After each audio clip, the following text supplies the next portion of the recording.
Hello. Let's see what the next archetype we're going to cover is going to be.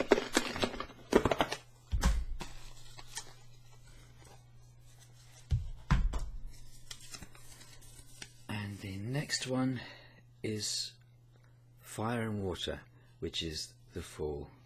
So that's the next archetype that we'll cover. Hello. The Fool is an extremely vital, lively archetype, and its elements are fire and water. So fire is its dominant element and its outer element, and its inner element is water. This is probably the archetype par excellence of creative expression, really. It's an archetype which is concerned with spontaneity and letting the life in and out of things. It is not an archetype which is restricted by convention or these sorts of social concerns. So it's very, very freeing in that sense.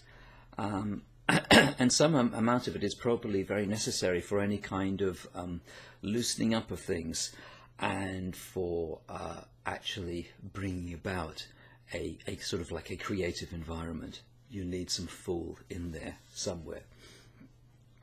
Now, if it gets stuck and it's on its negative side of things, then it suffers from the lack of sort of things like what you might think of as common sense and a kind of rapprochement with physical reality. A way of fitting with physical reality, and also with the restrictions of society, which it will simply dance over, basically, and that's where it can come unstuck. So it has a really magical, life-giving quality to it. It will open up things. It makes magical things possible. It makes things which seem to be impossible possible. Because it suspends that supposedly realistic disbelief in miraculous things happening, because it's pretty much lives in a world of miracle in a way. It is a kind of miracle. It's an amazing archetype. Now, we can see this archetype in a lot of different characters and figures in folklore and fairy tale and mythology. He turns up as the sort of like as the well, let's see. The Fool character and things. This Fool character that you get in fairy tales. Again, it is the Fool who brings this sort of like this buffoon-like quality to things. He can, he brings a kind of mirth with him and an expansiveness with him, but not reason, just mirth, expansiveness, insight by virtue of his being and his expression of being. So he turns up in characters like that.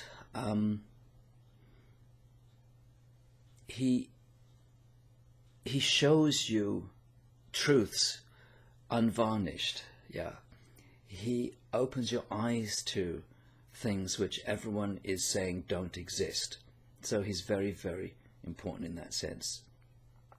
He is very much, he's the quality that allows the child to say the emperor doesn't actually have any clothes on, and of course once the cat's out of the bag, then then all sorts of things happen after that. In mythology, Tamadiyong linked him with the god Pan, and he does have that wild quality to him, that wild, lively quality to him, a sort of. And it's in a sense, a sort of a quite lustful quality. he can be linked with things like the experience of orgasm and with ecstasy of any sort, things that take you out of yourself and beyond yourself. So when people are a bit caught in this archetype and stuck in it, they can also be sort of like living for a high, in a sense, you know, always trying to be on a high, yeah, which of course isn't realistic for manifest organic life, yeah. You can see him in characters like Dionysus as well, Bacchus, yeah, the gods of wine, who have much deeper aspects to them as well, of course. And so there's this quality to the fool, whereby although he's a very bright, colourful character, he also seems to have this connection with the underworld, in a sense, a sort of underworld connection as well, because he can trip down those steps as well as up the mountain. He can go wherever he wants, yeah. And so there's that quality to him. A quite fantastic archetype, really. Certainly Richard Gardner and I think Thomas de Jong both considered this to be almost like the archetype that, of any of the archetypes, most represented, almost like the life force, you know, in a sense. Got both dynamic elements, and both those dynamic elements are really, really dancing with each other, yeah. So that's probably about as much as I've got to say about the Fool here. Very life-giving,